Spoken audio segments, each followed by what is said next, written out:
Welcome to the Property Funder podcast. My name is Michael Dean. I'm the show's host. I am at property_funder on the internet, and that's where you can find me and reach out to me. We have got Andrew here with us today. Before we start talking to Andrew, I'd just like to first of all thank the show sponsor, Avamore Capital. Avamore Capital is a development and bridging lender based here at these offices in Cannon Street in London, lending from £250,000 to £25 million across bridging, part complete development, refurbishment and ground up developments.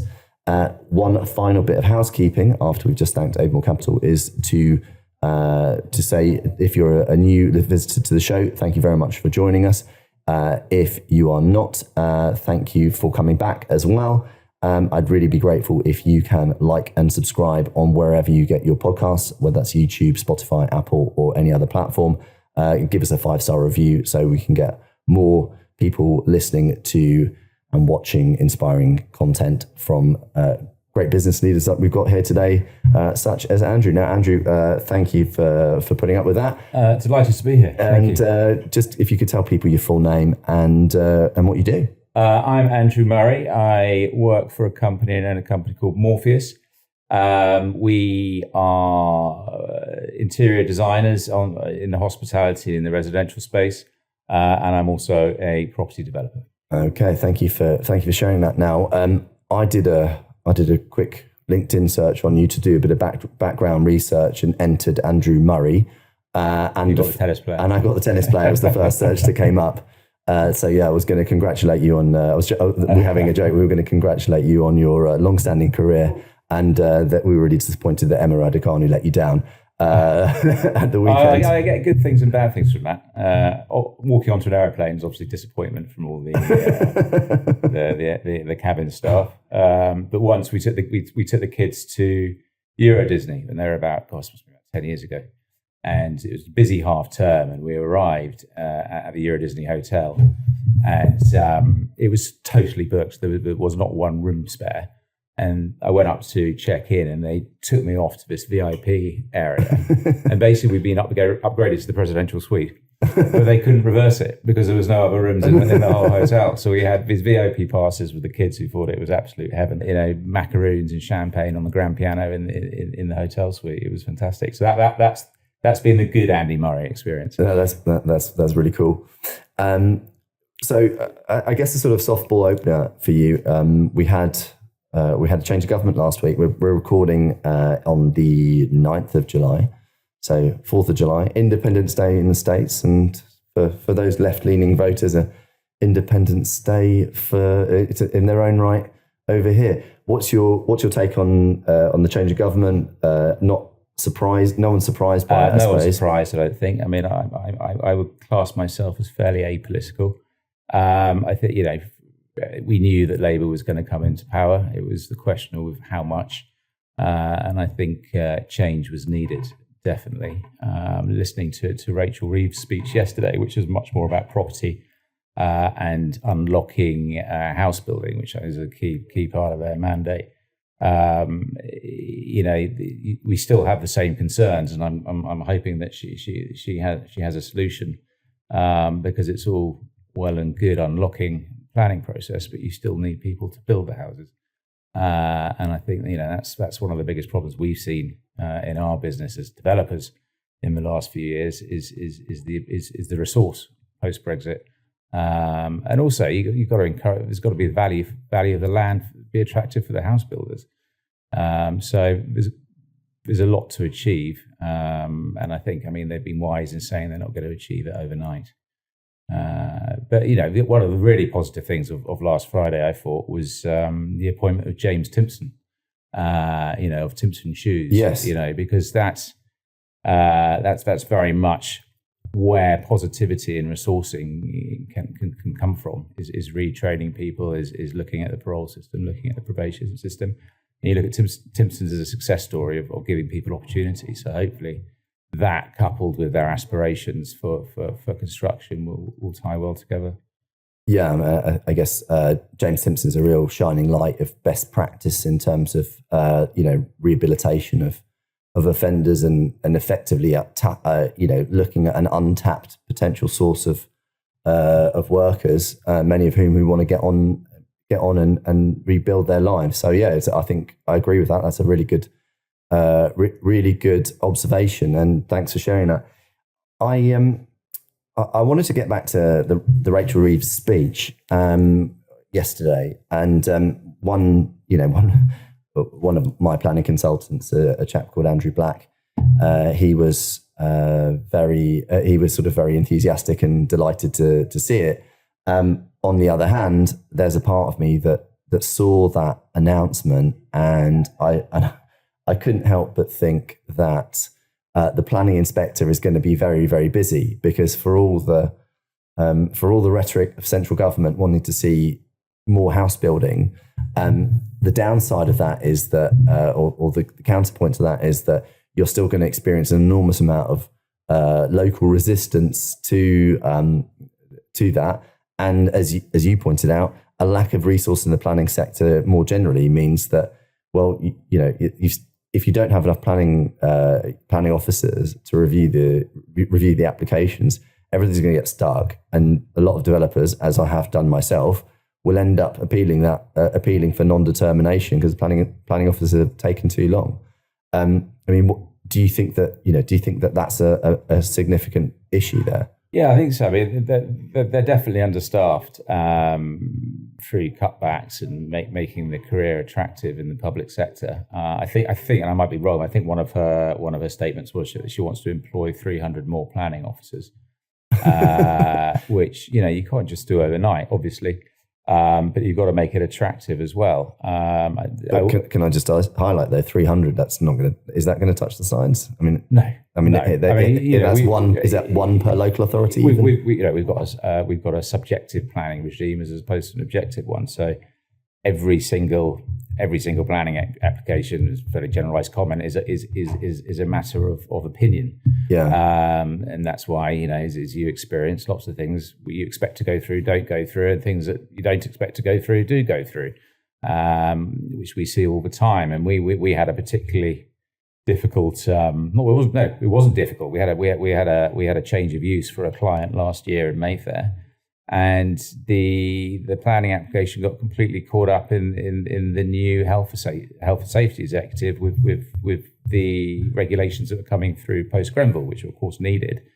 But you had HSE objecting to something which wasn't a new build, was a refurb, and we had to battle that for 6 months. And it was just bureaucracy, and it's because you're not getting a response quick enough. There's no one to speak to, etc., etc. So I don't know how you improve it. I don't think it can be simply improved by employing more people. A, where you're going to find them, and B, you've got to go back to the core of the problem, which is the subjectivity of planning. Obviously, someone with an interior design business means that you've got an eye for design and an eye for form and substance and aesthetics. So this may be something that you find controversial. In other countries, there are, within sort of planning and zoning laws, there are quote unquote standard house types, which are effectively within the zoning or the planning regulations. They say if you build this standard house type, off you go, and you will get planning permission. Do you think that there is a logic in doing that in the UK? I mean, without wanting to steal your thunder, it's easy to do that in the States or Australia, where you don't have lots of heritage buildings and you've got lots of land to build on with nothing on it. But I mean, what's your read on it? It's a good question. I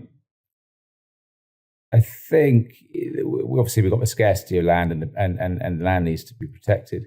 I'm thinking back to Clarkson's farm, actually, as you said that, and his battle with the planners at Tiddly Squat. I think he's achieved a sort of major change, hasn't he, to the change of use of farm buildings through his lobbying, which is very successful. I mean, we have so many heritage buildings which do need to be kept. But again, I think the rigidity around it needs to be relaxed, because a lot more use could be got from heritage buildings with sympathetic design, expansion design, etc. So I think I don't know the answer. I mean, I think there needs to be a much more level-headed approach, and obviously you've got NIMBYism to deal with, which is going to be the problem of changing any planning regulations. Is not in my backyard, which is maybe, I don't know. I mean, I've got no basis on which to say it. Maybe is Labour will be better positioned to deal with. Yeah, I mean, I suppose. I mean, we can talk about maybe the measure, well, the sort of the size of the Labour victory, but also that it's kind of slightly hollow in a moment.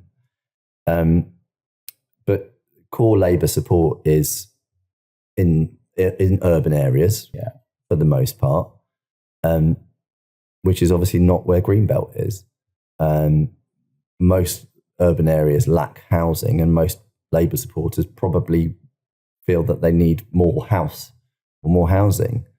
So there's possibly an argument to say that Labour could be a bit more aggressive on NIMBYs, and look, a business like mine, we support and fund SME developers, and I also, as a developer myself, albeit through the planning system, not someone who builds houses,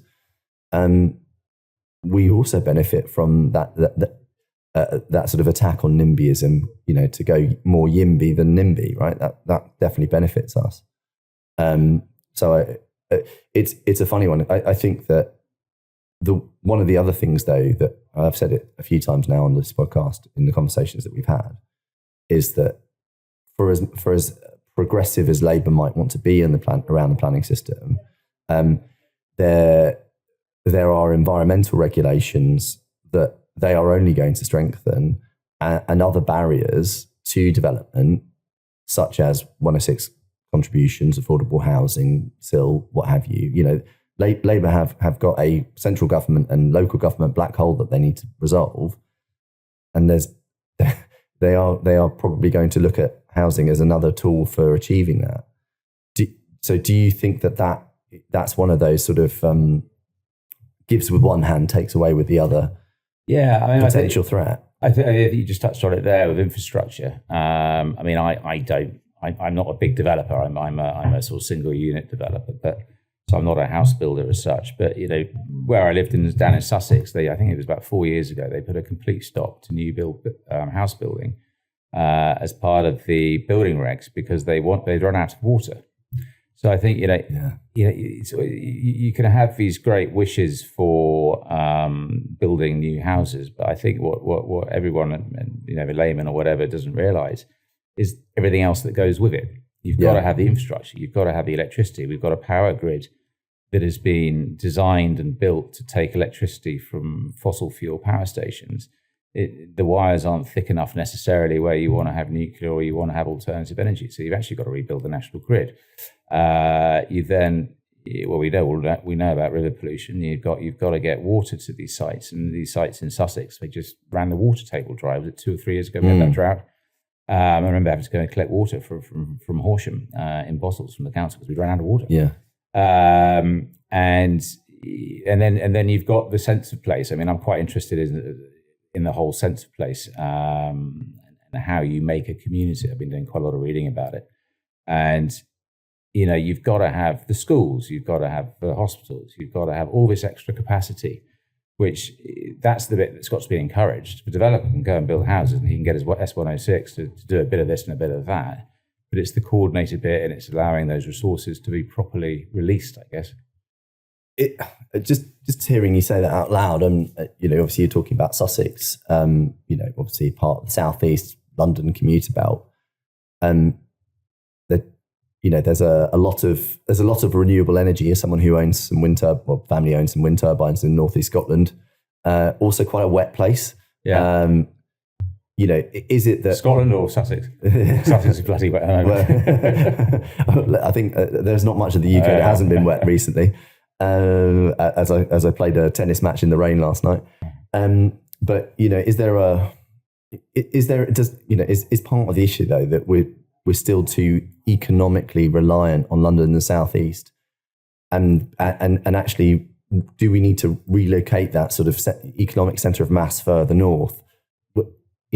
Closer to places which are frankly wetter, have got more water, have got less strain on infrastructure, and are closer to a lot of the sources of renewable energy that we're increasingly looking to looking to rely on. I haven't sort of thought that deeply, but I think, from a practical perspective, it makes all sense. And I think, that's why current governments, past governments all look at the levelling up.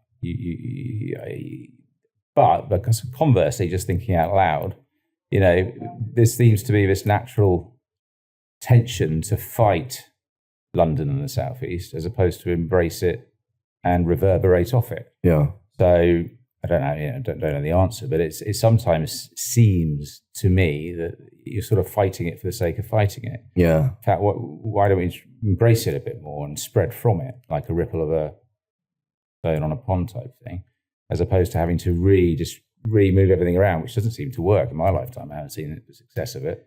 So maybe maybe it is time to try something new. Well, I suppose some examples of not embracing that ripple effect, but also not effectively backing the north. That northern leg of HS2 being cancelled, or both northern legs, one to Leeds, one to Manchester, being cancelled. That's obviously a not going to benefit that, and also it remains I think a national tragedy that the connectivity, the rail connectivity between sort of Leeds and Hull is so chronically bad.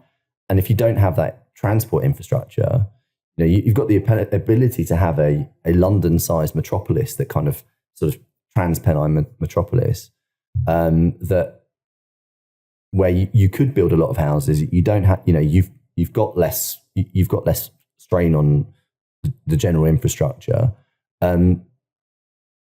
But without that infrastructure investment, in terms of communications and connectivity, it's always going to be the sort of red-headed stepchild, and it's never going to develop and take that sort of population and housing strain off the southeast that's prevalent.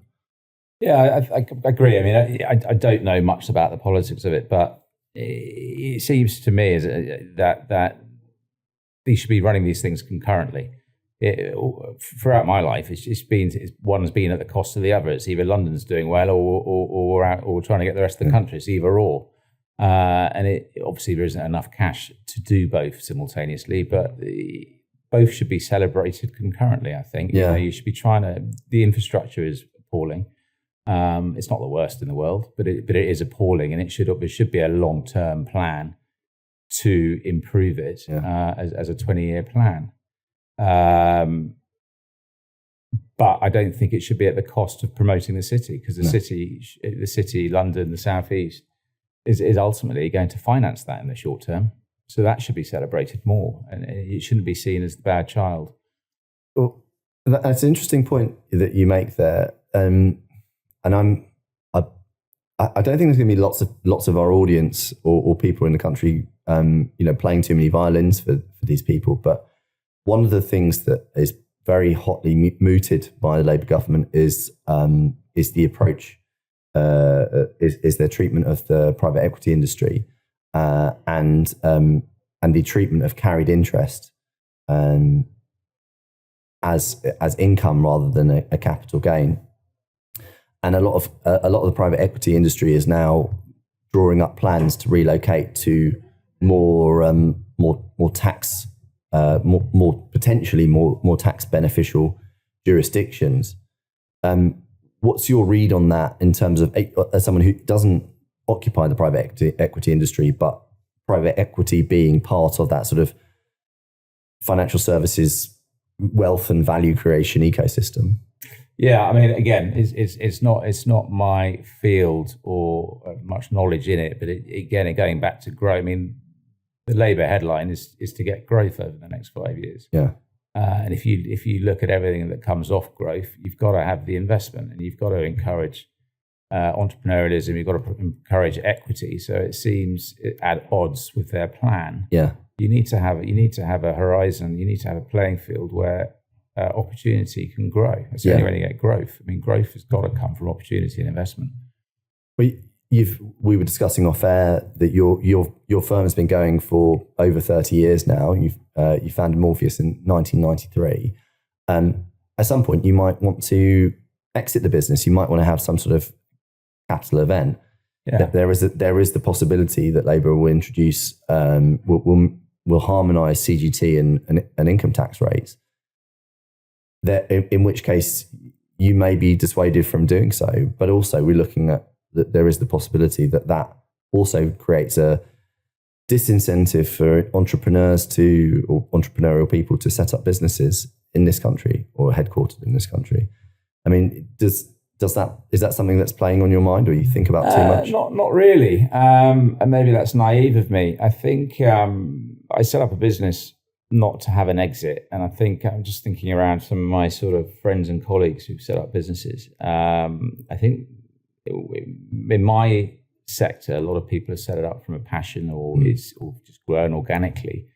And I think we all witnessed a lot of people who were hoping to exit pre-COVID and got stuck back in the system for 10 years. I think tax efficiency is important. My personal view on tax is I don't really have a problem with it. I mean, I don't want to be taxed at 90% or anything like that, but I think you've got to put something back in the system. I mean, we go back to the points we were discussing before. The thing that I witness on a daily basis is the skill shortage, and that's what's putting cost up in construction, et cetera, et cetera. So you've got to put something in to get something out. So I'm not adverse to tax. I'm not averse to capital gains tax. I'm not a entrepreneur who is setting up new businesses for an exit. I am doing it more out of passion and that I enjoy Love it. for it, yeah. And seeing for me, and again, it's very easy to say that because when you're developing a property, you've obviously got an exit every time you sell a property. Yeah. But that has all been born of a passion more than an economical exit. Yeah. Well, we'll certainly pick up on that. Shortly. You mentioned the skills shortage. What do you think the biggest contributor to that skill shortage is at the moment? I don't think there's a single answer. I mean, I think it's training programs. I think you look back over the last 30 years. I mean, 40 years with factorism, and you've training schemes. Beginning, you've got the polytechnics, which were very good vocational institutions, disappeared to be competitive, to flatten the academic landscape. We have very little investment, public investment into training. There's a lot of house builders who are doing really good jobs, but understandably, they're doing that where their product is. They're not doing that on a national scale. Some are, but they're all doing it. They're all doing it pretty well. To that point, we had Ghislaine Halfpenny on the podcast from Regal, and they've got exactly that sort of scheme going on. But that's North London. That's not nationwide. It's for that. So there needs to be some joining up there. And again, we go back to what we were talking about at the beginning. Is there's a lot of people who could be repurposed, retrained, reskilled. I mean, it's a big thing. I would like to get involved on in the future is a sort of reskilling, repurposing. I was involved in a charity about 10 years ago, which was reskilling people who came out of the armed forces. This is the most highly invested human resource we have in the UK. And they come out and these highly talented people are just sort of left alone. We set up this charity called Serve On, which was about repurposing them, giving them the skills to go on and be mentors in their own right, et cetera, et cetera. And I think those opportunities are still very much out there and for the taking. I think I don't know how the hell you fund it, but there needs to be some sort of national skills training situation going on. On the other hand, do you think though that there is a generation of people? We mentioned your son and your daughter off air, both of them, one at uni, one's just about to start uni. Yeah. Is there a large swathe of that generation that has no interest in work? If work doesn't involve being a YouTuber or Instagram influencer. How long have we got? Yes, probably is. I mean, I think through no fault of anybody's. I mean, the landscape we have in a post-COVID world to a pre-COVID world is in many sectors unrecognizable. I don't know the answer to that. I think understanding the new generation codes and the generations that come up, everyone's got nuances, and I think actually I've become more searching of trying to understand how they all work, especially as an employer. I think people do want to hard work and graft. I think it's about giving them the opportunity, giving them a sense of value. I think people have just very generalized comments. The younger have a much more balanced sense of life, if that's the right way of putting it, and a more authentic, which was a word that comes up a lot of work, way of life. And I think they are disenchanted by the opportunities that they've been given, and I think you've got a bigger divide between the have-dos and have-nots, and where you can go. And I think that's a problem of the last 20 years, not of COVID. Of forcing everybody to go to university, where the MA is now the equivalent of what a BA was 20 years ago. You've now got to have an MA to have the equivalent of what a BA was, et cetera, to get onto a career path. Do you think that's still the case? So, sorry to interrupt, but I think so. I'm just looking at my nephews and nieces and looking at their paths. I'm just trying to think about their sort of 20s to 30s. I'm just wondering. I wonder whether that's specific to certain industries. For obvious reasons, we want our doctors and dentists and probably our lawyers to have degrees. But I would say, particularly from in the specialist finance world, you're talking to someone who's been to university twice and have achieved a professional qualification. Not that I ever really used it, but in the specialist finance industry, the CEO of Avamore, he didn't go to university, or certainly didn't as sort of the traditional way. We have a number of our staff are not university graduates; they are school leavers. Certainly, the accountancy profession is now actually actively seeking out school leavers rather than university graduates to go. I think that. So I think there are. I think that there, and certainly the tech industry. You obviously got some very famous examples of tech founders who famously dropped out of college, such as Mark Zuckerberg.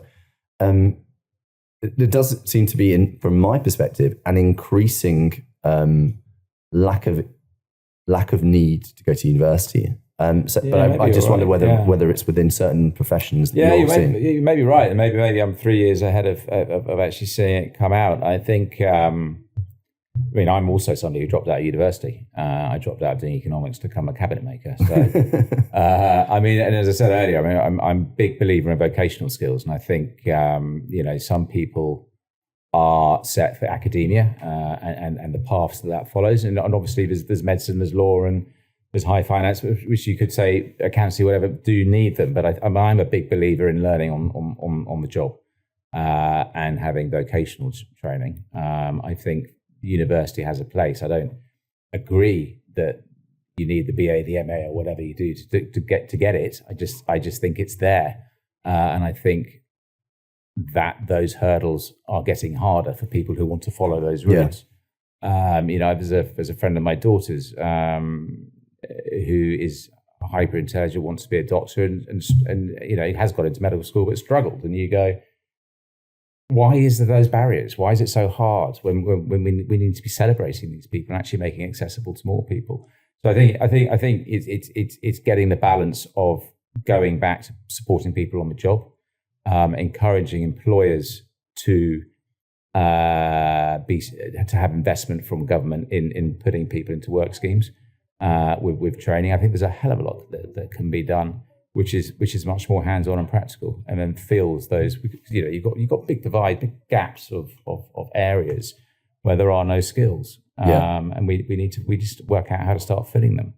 And and you going back to your question a couple of questions ago about what's brought it about, it is the movement of labour. And I know the big word at the moment is anti-migration.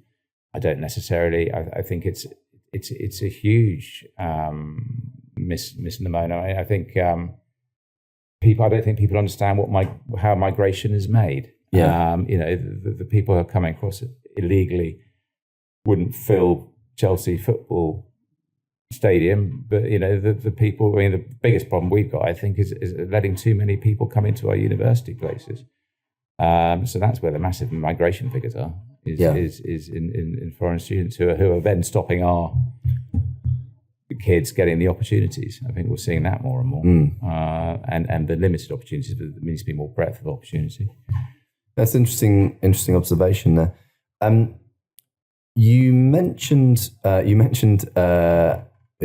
you dropped out of uni, so it gives us a nice segue to talk about your, I suppose, your origin story. My origin story. So obviously we talked 30 plus years of Morpheus. So how did it?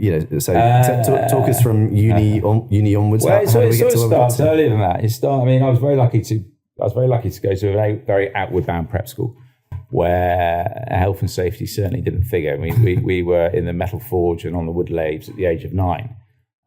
So there was a guy when I was at school. He must have been 11 years old. He built a full-size snooker table with the slate and everything. Wow, it was extraordinary. I mean, I was very lucky to have that outward bound lifestyle.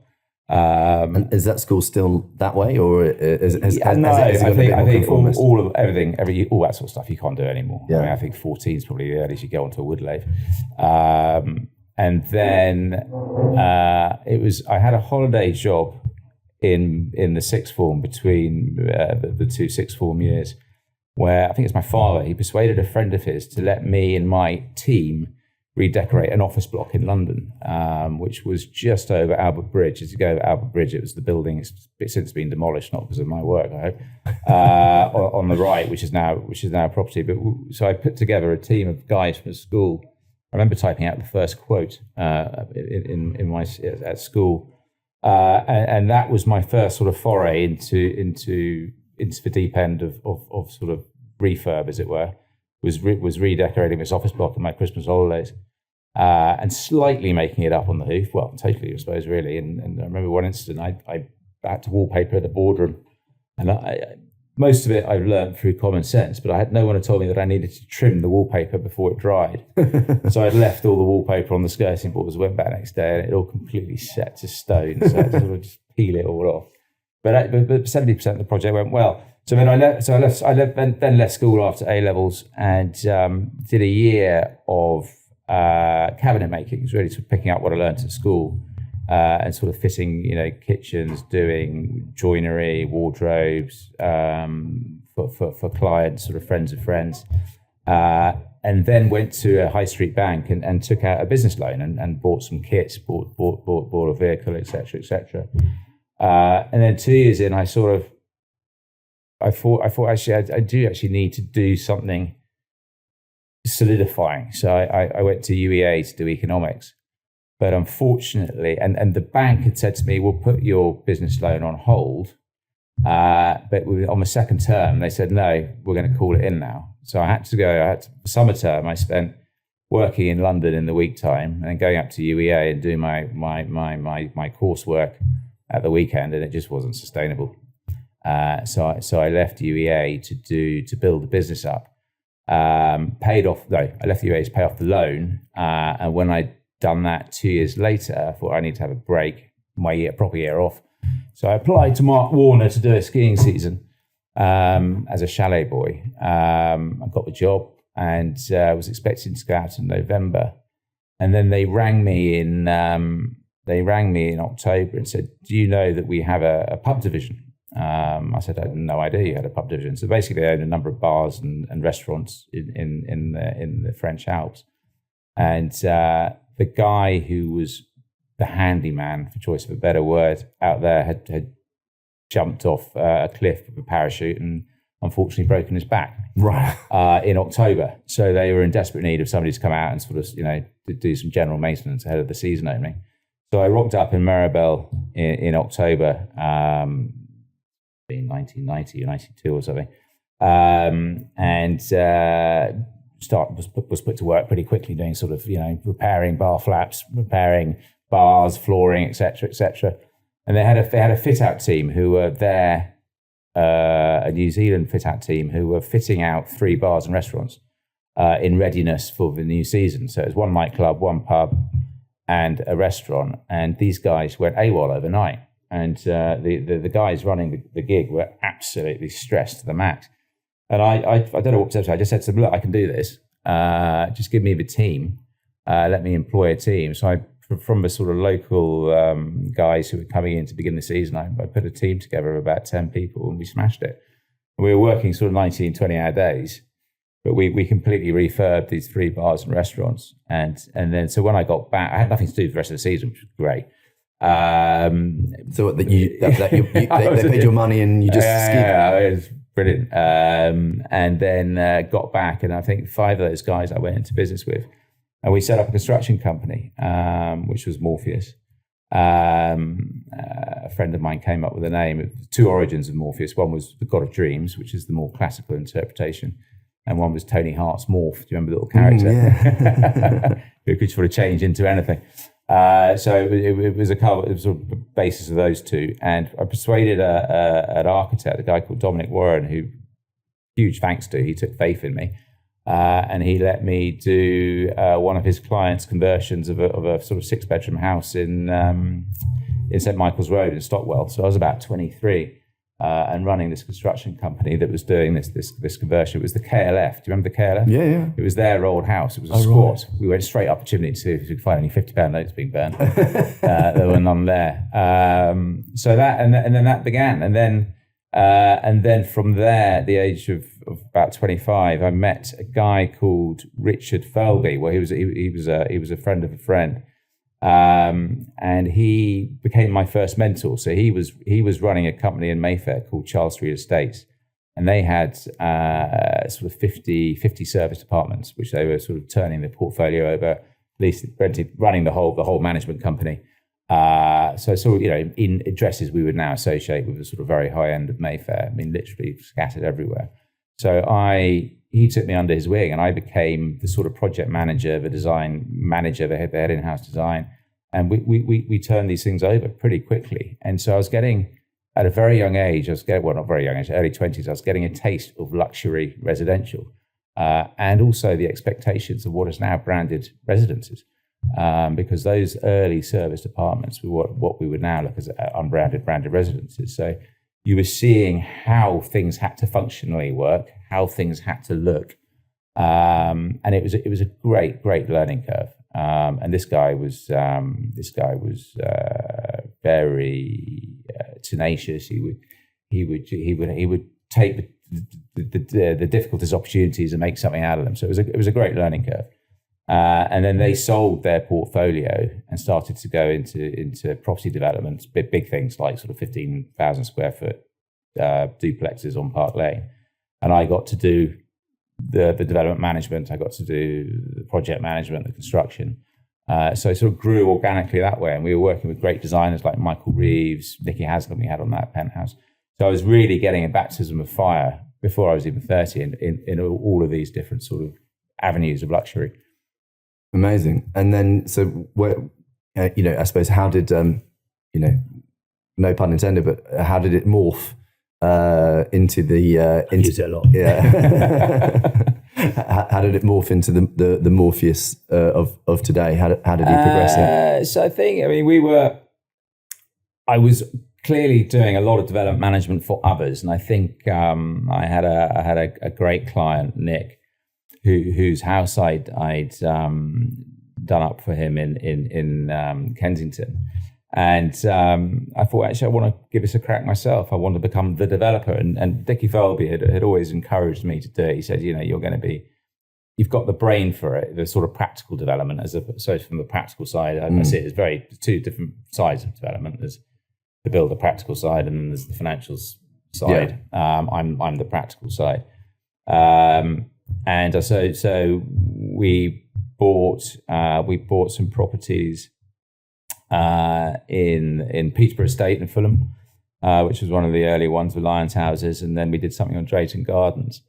And by applying a fairly, what we thought was common sense approach to design and functionality, and making sure that the functionality of the space was well considered, the rule we had was we wanted to be able to live in what we developed. And if we could tick that box, they seemed to do very well. And we were beating the sort of the area prices by about 15 to 20% in uplift on PSF. And then the big jump came. And then we weren't really using interior designers back then, because you weren't finishing properties off like you are now. You weren't dressing them, for example. You weren't dressing them, exactly. So they weren't people. On a house on the Peterborough Estate, you wouldn't dress it. And property was pretty hot back then. I mean, it's 2004, 2005. Things were going in sort of weeks. I mean, that was as a time to be doing development, it was great, right? Yeah. House prices were going up, the interest rates were going down. It was a real kind of panacea. Homes. It was the sort of not homes. It was the sort of Sarah Beanie was the everyone knew who she was. That kind of thing. I think, and we were what our difference was we were controlling our supply chain like absolutely tightly. So we never had, the cost overrun was completely kept zipped. Was that a function of, because you were a contractor first, or I suppose contractor, but as in you were a development manager first before being a developer. You had such good rigor around procurement and cost control. Yeah, and we still do. I mean, going back to property development now, it's calling on those old spreadsheets we used to have. Every single quantity surveying was also part of what we were doing up in Mayfair, and also speaking to knowing where your product was coming from and value engineering it. So it's always been a very strong part of what we do on the development side. Is the detail of knowing exactly where every single screw hinge cost is coming from, and knowing that that's the quality we need to get. So we've always been pretty consistent on that. But in terms of the work you were doing as a DM before you started doing your own projects, were you also involved? Were those built for owner occupiers, or how many of those were they being built for sale? A bit of both. So the lion's share of my work was for Charles Street Estate. So those were the serviced apartments. So they were being built to rent. Well, back when that wasn't a thing, yeah. Well, we're not built to rent, but short term let. So what I suppose, as I say, what we class now as branded residences in many ways. And then a lot of what we were doing was homeowners. We were very prevalent in places like Chelsea, Fulham. People who were expanding, there was much less fear about refurb and doing your own house up back then. Yeah. There's probably not many lofts that are left to be converted, but everybody wanted to do a loft conversion. That was a big thing, right? You should increase the space, and it wasn't scary. I think the contracting horizon was a very different place then. Yeah. People would deliver to price. How did you go about financing your first developments? Was that something you did with Richard Thirlby, or was that something that No, he was involved. I did it in partnership with another investor who put up the equity. Was it an existing client, or it was a client that I went back to and knocked on the door of, and had seen how we worked and the reliability of the development process. And then we got senior debt from Coots, who we used many years. It was a very good relationship. Yeah. And it works well. We were lucky in that our void period at the end of each project was pretty limited. So after Drayton Gardens, we went into new build. Slightly naively, we bought the Webber Douglas Drama School, which was in Clareville Street in Gloucester Road, and knocked that down and built 3 new build houses. And my partner and I this is back in 2005, we really wanted to do, he was from a very sustainable ethos. He had brought G-Whiz cars, those little battery cars, into the UK, and was a big advocate for sustainability and responsibility in that sense. There wasn't any greenwashing back then; it just didn't exist. And we built 3 homes which were bloody sustainable. I mean, we were the first people to do residential inner city geothermal heating. We had to drill, I think, 12 geothermal holes for these three houses, about 100 meters down for each one. Which is wow. We were using lambswool insulation. We were using recycled insulation for the outside. We were using sustainable render. So we were really trying to push the boundaries with this, and it also gave us good exposure, which really sort of put Morpheus on the map. And the funny thing is, it was, and then we had the financial crash. So anybody's belief in sustainability sort of went out the window with costs. But what was amazing was how quickly technology caught up, because a gas boiler about 4 years later was more efficient than our boreholes had been. So it shows how quickly, we were just coming into a cycle of LED lighting. It was still halogens, and you were still having to do your count for building regs. We coined the phrase sustainable luxury, did all that, and then luckily got those away before the proper crisis. And how was the sort of GFC for you as a business? What did that look like? We were very lucky. These 3 houses in Clareville Street we sold after the crash, and we sold them at our pre-crash business plan price. And we sold them all within a month, which again reinforces why I think the product was right at the right time. And that mantra of building something we would be happy to live in worked well, and just keeping it sensible, keeping it luxurious but functional, served us well back then. And did you buy it pre-crisis, or we bought it pre-crisis? Yeah. So did presumably Coutts were quite patient with you at the time? Do you think? They didn't need to be, because we delivered on our program, and we sold the whole lot within about 2 months, all 3. Amazing. But also, I just remember something. I think it was also the personal touch. I remember one of our buyers had it. So to get into the property, you went down, the garage went down into the lower ground. So he had an Aston Martin, and he wanted to make sure it wasn't going to bang on the pavement. So, we did a 1-to-1 cutout in plywood and showed him walking in his Aston Martin. But it's that attention which I think I really enjoyed about, building back then, was actually you could be a little bit of a maverick and come up with crazy ideas, and the practicality of it, and literally show this guy that his cardboard cutout wouldn't bang. I suppose subsequent to that, how has it evolved, and what's changed? So why do we go into interior design, I suppose? So I think the next opportunity that came along, the new build, was 3 new builds in Pond Place, which was just down the road in Chelsea. And I think then we were beginning to get frustrated with, I think we'd only just sort of gone into the foray of proper interior design as we now know it. And we were getting frustrated with external teams not really understanding our business model, what we needed to deliver this project to and what price, and not doing the research of who our audience was, and who are you designing for. And that became more and more frustrating. So ultimately we decided, we're going to bring design in-house. We're going to do the research ourselves.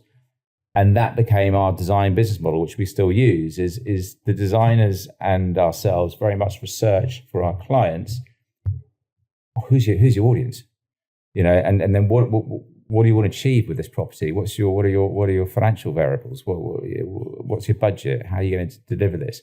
We've done all that before we get the designers to do this. So I think that has very much stayed part of the Morpheus mantra, is understanding our clients' commercial ambitions, what their brand ambitions are, how we're going to carry the brand in the design, and then make this place something that's going to be a place beater in that local vicinity. And I think by sticking to that, we've been pretty good at delivering the results that we've delivered over the last 20 years. And that mantra still plays very much true to the clients that we work for now, whether global hotel brands or developers, is that forensic understanding of what it is their brand is and how we can best exploit the brand and achieve their commercial ambitions has always been something we've been quite successful at. So in terms of the interior design business, it sounds like you've got a broad range of clientele from, as you said, large hotel brands through to, you still do private residences or not so much. Projects? I think that's how we started, and it was very much private client led, and that also led us to be in France quite a lot. We had a Morpheus en France for a period of time where we were running both businesses. So a lot of private clients would take us over to France, and we would do building and design work over there. But I think as you grow, we still do. Our private client work is probably about 20%, and I would say our hospitality work is probably about 40%, and our developer work's about 40%. So that's for larger scale residential developers, presumably? Or? Yeah. So we've done things. We do things like we did some stuff for the Crown Estate, which sort of was a great client to work for. We did a conversion of a big office block they had in Berry Street in St James's, and that sort of brought us into the developers. Everything's been organic. It's all sort of been just led the way. There was never real purpose. And that led us into the developer side of things, from where we went to do quite a few things for land securities at Nova, some stuff at Centre Point. So really getting a taste of that high-end, broader design, which culminated with being asked to do Six Senses in Courchevel, which was about 6-7 years ago, which naturally brought us into hospitality. So we were doing the branded residences there. And I think for us, that was a really suitable job, because branded residences and unbranded residences, it's a mix of hospitality and it's a mix of residential. And it's sometimes hotel designers find it hard, sometimes residential designers find it hard. But if you can find that sweet spot, and I think that very much plays back to that experience I had back in the 1990s with doing those 50 service apartments and seeing how design and delivery should be delivered, not only from the owner's point of view, the developer, but also the clientele, the people who are going to be using it, renting it, blah, blah, blah. And they all have different tastes. Some people want to be part of the hotel scheme. Some people don't want to be part of the hotel scheme. You've got to design all of that in. So I think that's given us that added benefit of being particularly good at unbranded and branded residences. And then the food, and then I guess the other thing which is somewhere we're sort of shining strongly is the F&B market, which is sort of part of hospitality. Yeah, but we've tended to do a few boutique restaurants. One of the greatest experiences I had was working for Gail Mayer, who was the founder of Gale's. We did the prototype Gale's restaurant, so we designed it with her. She was very hands-on, so she would sort of say what she wanted, we would draw it, and then we would make it. And we that was a great experience to see somebody who was so passionate about knowing, because she came from Baker and Spice, so Gale's was after Baker and Spice. We'd met her there doing the fit out of Baker and Spice in Elizabeth Street, and then grew a really good relationship with her, a practical relationship with her. And so when she came up with the idea for Gale's with Ran Avidan, we would have just sort of constructive workshops, and we would be in the Hampstead High Street first Gale's, and she would just be sort of telling us her dreams and how she all saw it. She was very clear and passionate, and she would understand the functionality of making bread, presenting bread, selling bread, how the people would come through the shop. It was a delight to work for. Amazing. Especially as someone who's frequented both the Baker and Spice and the Gale's when I lived in that part of London. How do you stay on as interior designers, particularly when you're going to work, say, with a developer or a hotel? I did kind of smile to myself when you ended up doing the Six Senses at Courchevel. You sort of almost come full circle to only the other side of the valley from Marylebone in your Mark Warner days. How do you stay on top of the latest design trends so that so that you can have that sort of pop and a wow factor that I think everyone really looks for and craves when they go to a sort of a luxury, whether it be a residence or hotel or even in a high-end restaurant. Yeah, that's a good question. I think it gets harder and harder. The creative landscape is very different to where it was 30 years ago. There were only a handful of good designers who were doing the new product. And now there are so many people doing design. I mean, the market is saturated. So you've got to be doing something different yourselves, but also you've got to, your clients are in a saturated market. And with social media, which is not my strong point, but is very much my teams are very conscious of it. You've got to design something which can be seen, is going to be seen straight away around the world. As one client was saying to me the other day, he's got a restaurant in London. He wants the target audience, whether it be in the Middle East or the Far East, he wants them to be thinking about his restaurant before they've left on their vacation to come to London. So how do you do that? And I think with design, there's a lot more. There's a tension, because you've got the tension of it needs to be a hit, it needs to be Instagrammable, but also you don't want it to have an immediate expiry date. Yeah. So you've got this tension between the two.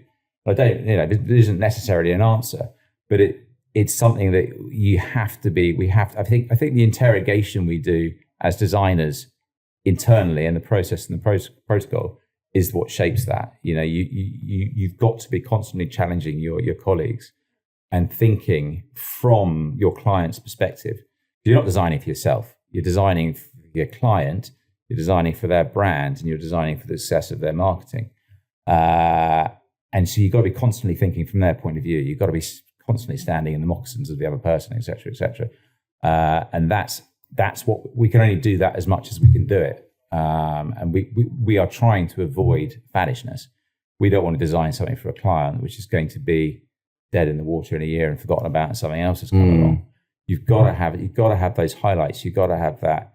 It's theatre. For F&B particularly, it's theatre. Yeah, everything is about drama, and I'm a big believer that interior design has moved on now. We're into UX, user experience territory, of which interior design is one small element. If I had the energy in my time again, I'd be a user experience designer, of which interior design would become an element of that. Theatre, the drama, the costume, everything else would fit into it. So you're looking at it from a user experience perspective now, of course, and trying to be timeless. Yeah, of course, because when you're in a restaurant, the first thing you experience is generally not smell or a taste.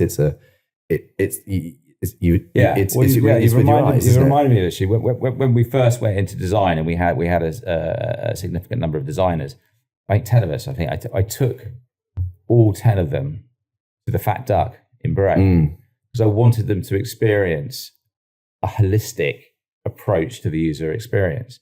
From the moment you arrived, how the sense of smell, the drama, how they timed the tables to be sitting at different times.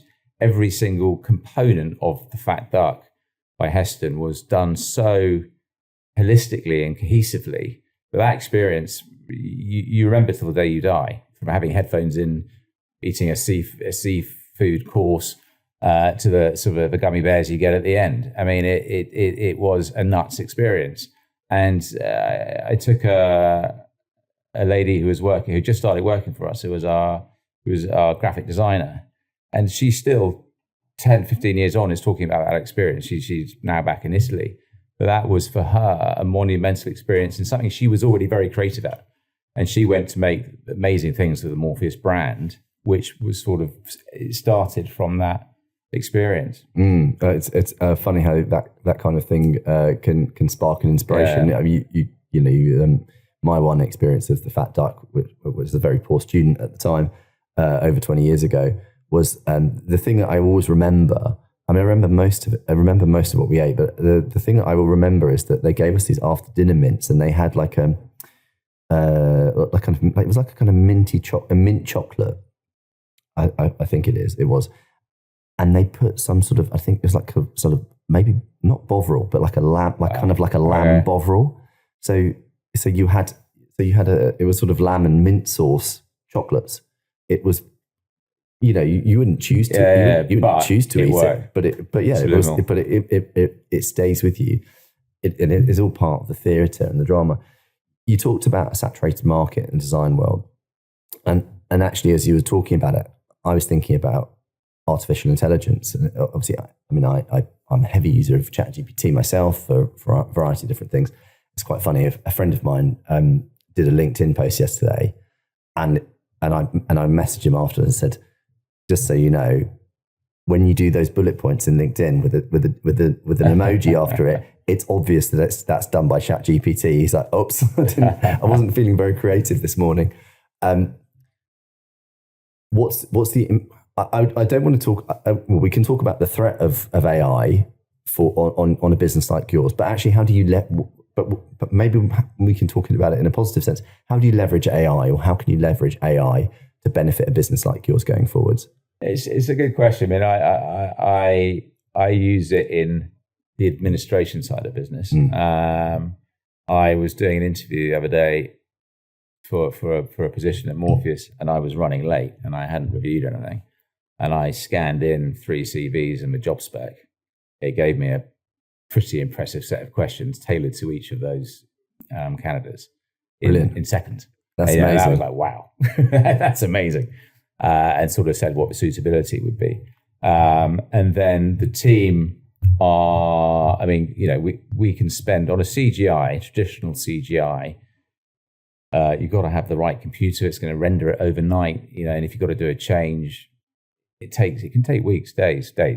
And then, but for a presentation, what the team are doing is learning to give the prompts and getting some pretty good presentation worthy CGI stuff back. And it might be just scene setting, or it might be, depending on how much time they've got, they can actually get a pretty good from a 2D and elevation and the right prompts. They're getting pretty good CGIs out, which aren't good enough for design, but they're good enough for concept, for making a presentation and pitch.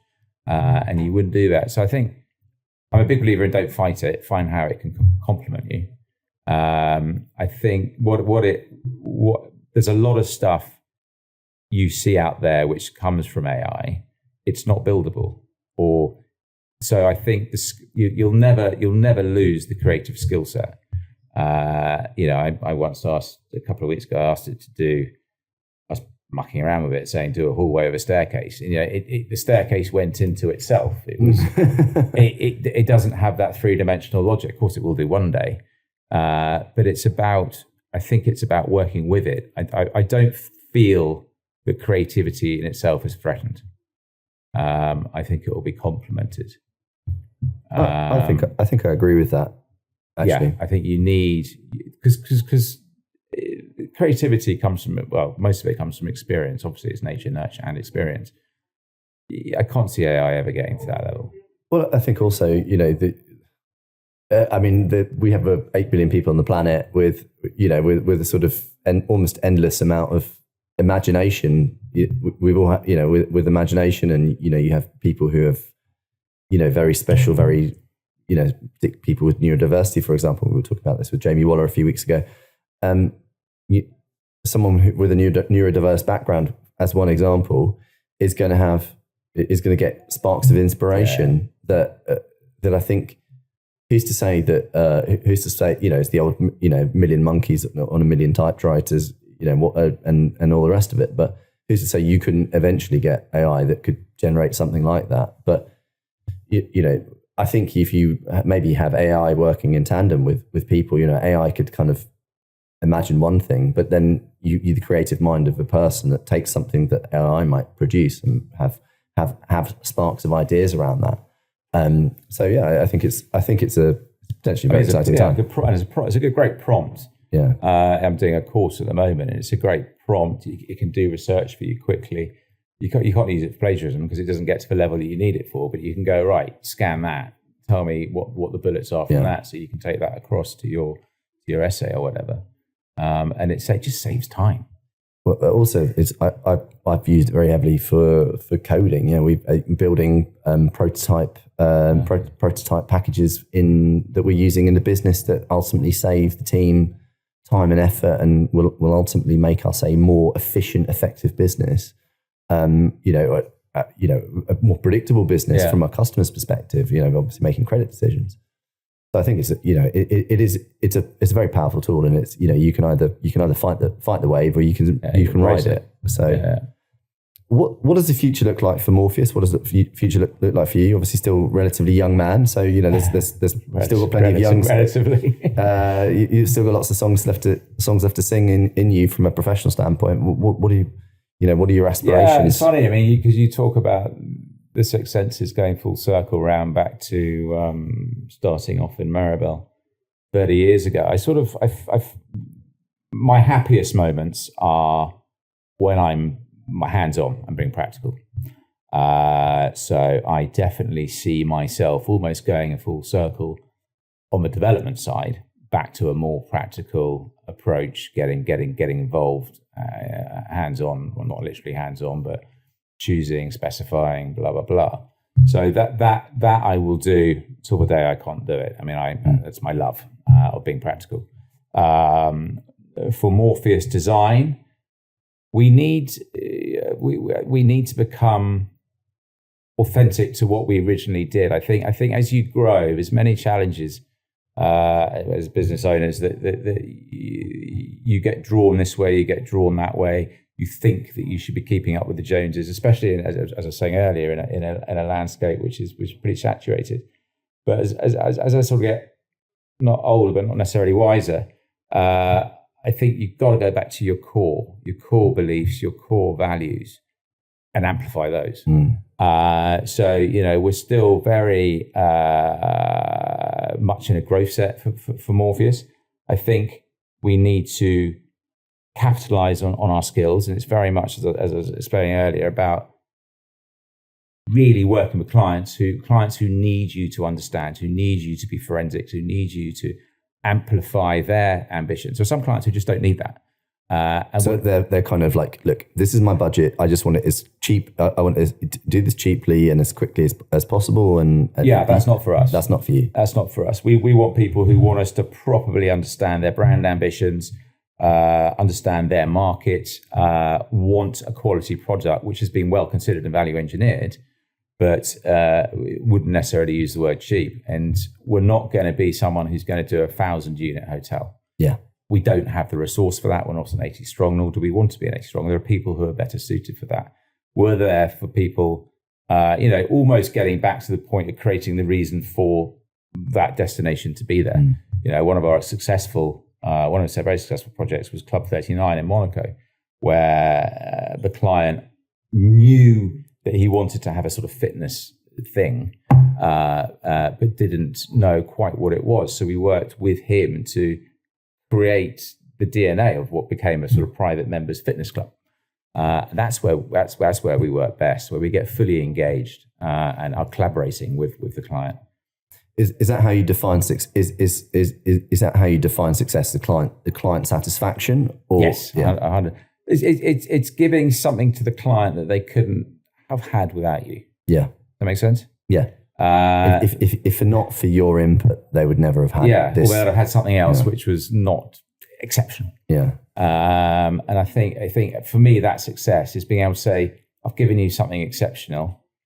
Christ, there's problems in the world, and there's problems in delivering stuff, and we're all going to make mistakes, and we're all going to get stuffed by the supply chain, shipping, whatever it might be.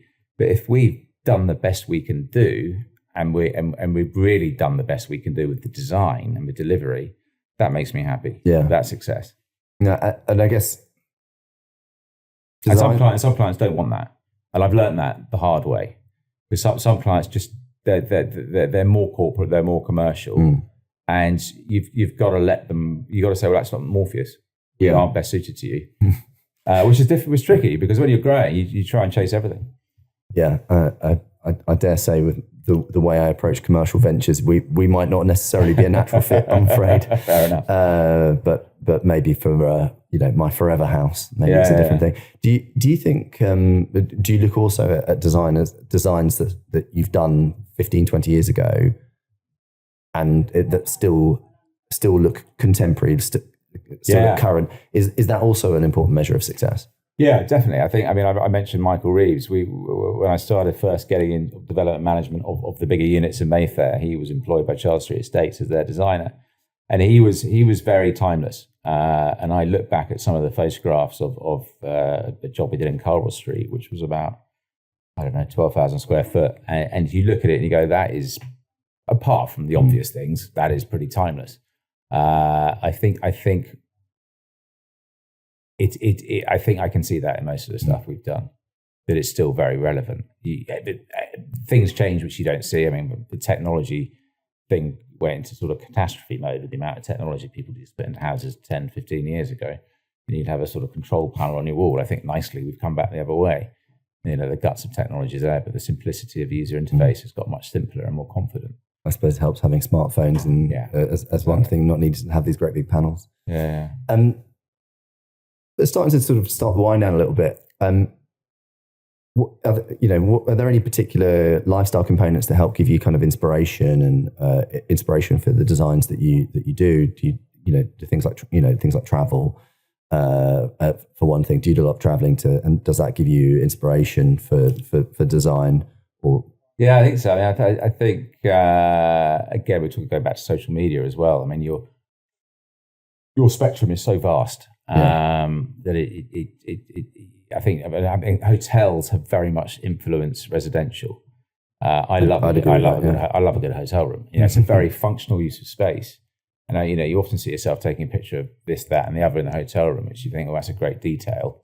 And very much in the early developments we did, I would say the bathrooms were very much hotel bathrooms. And that was before the confidence of the modern bathroom was coming through. That was our reference point. And I guess but also works the other way. I think the hotels are taking a lot out of technology from residential. So I think they both complement each other. And in terms of like work-life balance, are you someone that's sort of, on the tools? Absolutely appalling, isn't it? Yeah? Yeah. And any hobbies that kind of keep you on the straight and narrow? Well, the trouble is I enjoy making things. And work is fairly all-consuming. But, I think I'm trying to be more considered on it, especially as I get older. I would love to run a marathon. So I've started to run a lot more. I read is my stress inhibitor. So as long as I'm reading, I keep the stress away. So I've started reading a hell of a lot more. Fiction or non-fiction? Both. I've more sort of historical fiction, strangely, which is something I've only just started in the last couple of years. Reading most of the Robert Harris movies about books, and also business books. There's a great book called Monsters Inc. Ed Catmull, who did Pixar. Yeah, it's a fascinating book because you can sort of A, the creativity side of it, B, the business side of it. I mean, this guy was a guy with tenacity. He's extraordinary. I mean, he invented a 3D hand in 1979 and just persevered for 2 decades until Toy Story came out. Oh, amazing. He knew that was going to be the way it was. It's extraordinary. I mean, how he manages creative teams is very inspiring. Yeah. Wow. Okay. That sounds like something I need to get onto. Yeah. And then you mentioned Richard Thirlby as a mentor. Were there any other major influences in your life and your business? Yeah, I think I think people with that spirit of can-do attitude have always inspired me. I think lastly, I was thinking about it the other day. I think he was my father, which I regret I couldn't have said it to him. But I think he had that tenacity that he just you can do anything, and there's always a solution. And I think people like that have inspired me. One of my mentors was a guy called Nick Hewson, who set up Grantchester. And it was just that sort of clarity and embracing sort of attitude of looking at every different argument and having a very balanced approach to life. I think balanced people inspire me. Okay. People who can look at all the different factors and be as impartial as they can be, and bring that sense of balance. I'm always very respectful of those type of people. I don't know if this is exactly relevant, but I'm very keen on looking at both sides. Steel manning and straw manning the arguments for one example. Is that sort of balance you're talking about? Are you talking about more holistically balanced? In terms of across the playing field. Both, yeah. I mean, I think I'm doing for my sins. I'm doing an FT NED diploma at the moment, and they're very much teaching you what a balance board is, how an exec should be balanced. So you've got that looking at both arguments, the challenge of both arguments. I think a lot of people, me included, you come to a meeting, you come to a workshop, you come with your predefined ideas.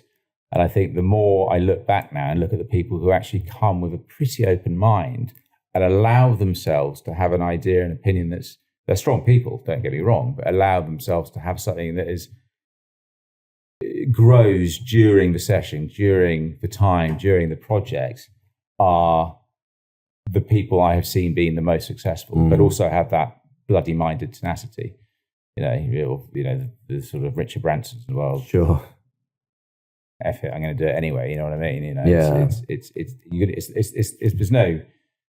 the yin and yang of both, I guess. No, I love that. I think that's something we can all learn from, really, and something that even myself I aspire to try and do, but particularly as a less operationally involved in businesses that I co-own these days. And then the final question from me is, as I warned you beforehand, what would you said, what advice would you give to your, sort of younger self when you started that joinery business back in the day? Knowing what you know now and having been through what you've been through now, what advice would you have given to yourself? It's probably a little bit negative and a bit surprising. I mean, because I've sort of, in a way, I'm saying it to my kids, is to get as much. I mean, I've been in one industry, really. During that journey, I've had a photography agency, I've had a catering business, but I've had a converted bus, catering bus, but it has been solely really design, construction. And for me, back at school, I was either going to be a film director, a designer, or a chef. I mean, they're all the same thing, I think, in terms of presenting something to an audience.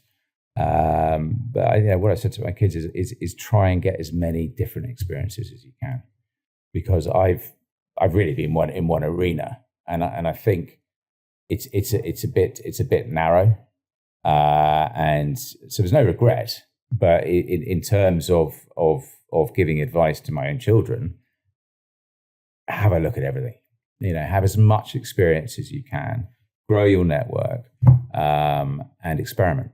Don't get stuck on something, because they got much more time than we had as well. They're going to live much longer. Experiment, try things out. And I think I've done that in my career, but I've done it within my sector. I've experimented hugely, and I've tried things out hugely.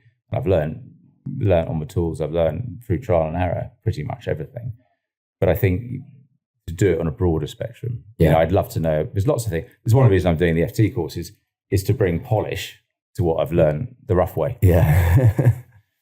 Well, I think that's a really good sentiment, and I agree with that myself. I for my sins probably have a little bit too much. I've probably got a little bit too much going on in too many areas right now. But at the same time, I'm all the richer for it. So I'd complain and no one would listen. So anyway, without further ado, I wanted to thank you for joining us, Andrew. It's been a really interesting conversation. I'd love to stay connected with you.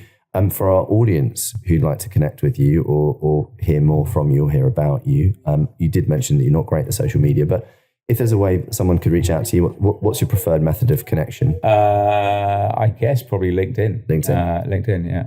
So you're Andrew Murray on LinkedIn. Andrew Murray at Morpheus. And at Morpheus Group. And And for my part, I'm Michael Dean. I've been at property_funder. If you want to get hold of me. One final note from me to say that this will be the last recording of the summer for us. We're going to have a brief break for the rest of July and into August, and we'll be restarting recordings again in September. And we've got some very exciting guests lined up, including Claire Grimes, who successfully won the bid for a podcast appearance at last week's Props Awards. And she was also the successful winner of the Young Property Personality Award as well. So we look forward to seeing you again then. If you still want your Property Funder podcast fix, we will be doing some recap releases throughout the summer. So you have the opportunity to catch up with some of the episodes that you might have missed back in the early days.